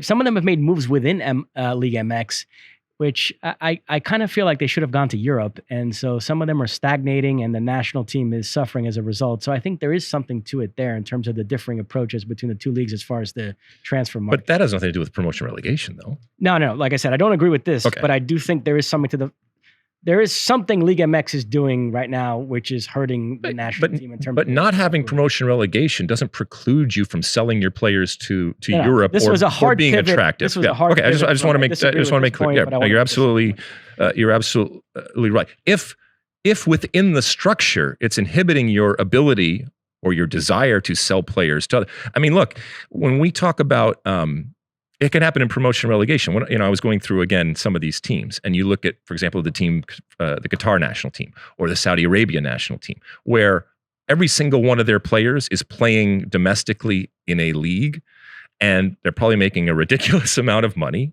and they have a wonderful lifestyle, and from a competitive perspective, they are enjoying what they are doing. But the allure of going and playing elsewhere, which would then theoretically improve their national team, is either not there or is much less than other players. So it can impact the national team whether you have promotion relegation or not. And this question does give us a chance to congratulate Atlas for this is amazing. They went 70 years without winning. I saw that last night. And now they've won 2 in a row. So they had won the first leg against Pachuca 2-0. They lose the second leg 2-1, but they take it on aggregate. They're only the third team to win consecutive tournaments in the short tournament era, which began in 96.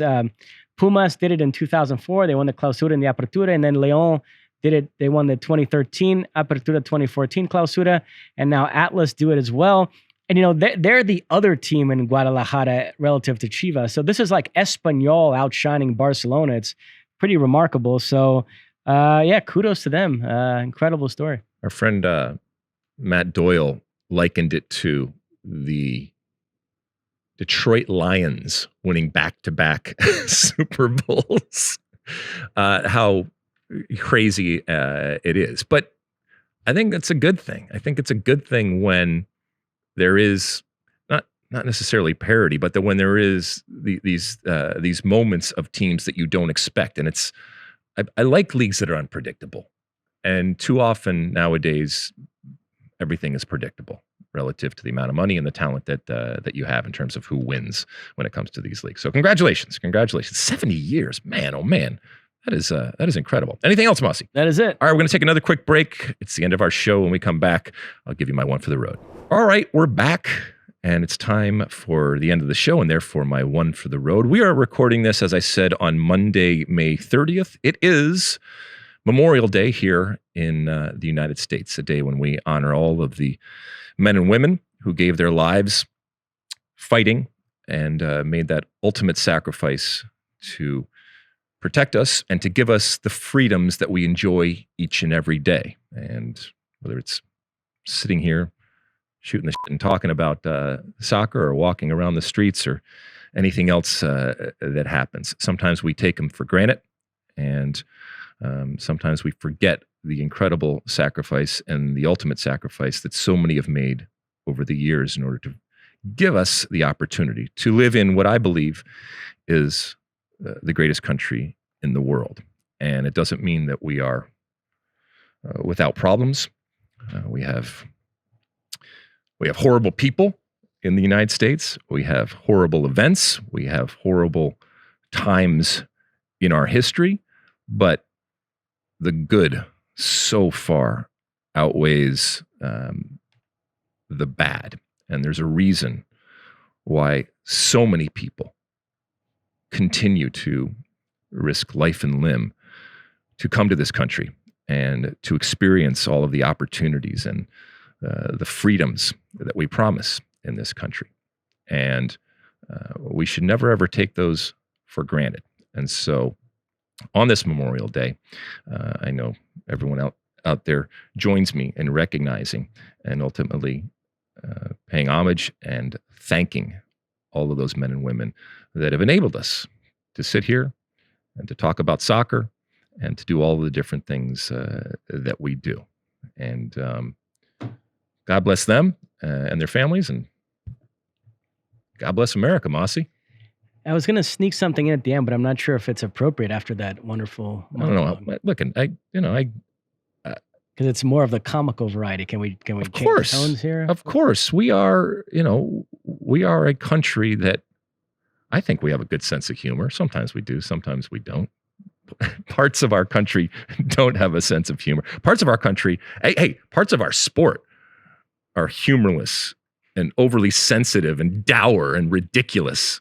But in general, I think that we do have a sense of humor, and we can balance it out. So yeah, give me something funny. Last thing for me today. I'd like to congratulate the University of Michigan's baseball team, which beat Rutgers yesterday to capture the Big Ten tournament title. The Scarlet Knights denied again. I read somewhere, I'm not sure this is true, but since joining the Big Ten in 2014, Rutgers has yet to win a men's conference title in any sport. And this was going to be it. They're the better team. They were the favorites, but Michigan, the bats were hot. 10-4 win, and Michigan takes it. They're off to the NCAA tournament. Yeah, I am in a long line of Rutgers teams that failed to win a national championship. So thank you for bringing that up. Long live the Scarlet Knights and our futility when it comes to sport. What sport was that you were talking about? Baseball.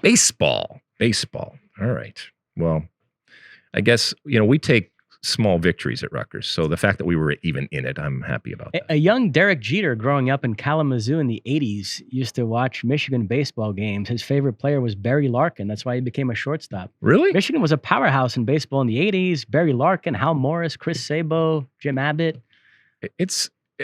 Why doesn't, when it comes to baseball, why isn't there a more direct path to the major leagues? It seems to me that baseball players, they have to mature a whole lot. The whole longer. minor league system. Yeah, I mean, they all go to the kind of minor leagues, and there's none of these. There's never phenoms when it comes to baseball relative to the other sports. I don't know. I'm sure there's somebody out there going, because it's blah blah blah blah blah. So you can explain to us. Call us in. Call us at the 657-549-2297. Call us and explain to me why what exists with other sports doesn't exist when it comes to baseball. And you seemingly need so much more time to mature until you're at the level of being able to play in the big leagues out there. Mosse, anything before we go? That's it. All right. Thanks to everybody for tuning in each and every week. Thanks for downloading and reviewing and rating and doing all the different things that you do out there. Are we on site next week? No, we're not on site next week. Well, we will have a show. We're just going to do it remotely because we have some moving parts when it comes to us and what's going on here. Thanks to everybody behind the cameras that work so hard to put this together and make us, or attempt to make us look halfway knowledgeable and good on camera and off camera. We'll be back here same time next week on the State of the Union podcast. And until then, and as always, size the day. You like that clip? Well, my State of the Union podcast drops every week. Subscribe now on Apple Podcasts, Spotify, or wherever you get your podcasts.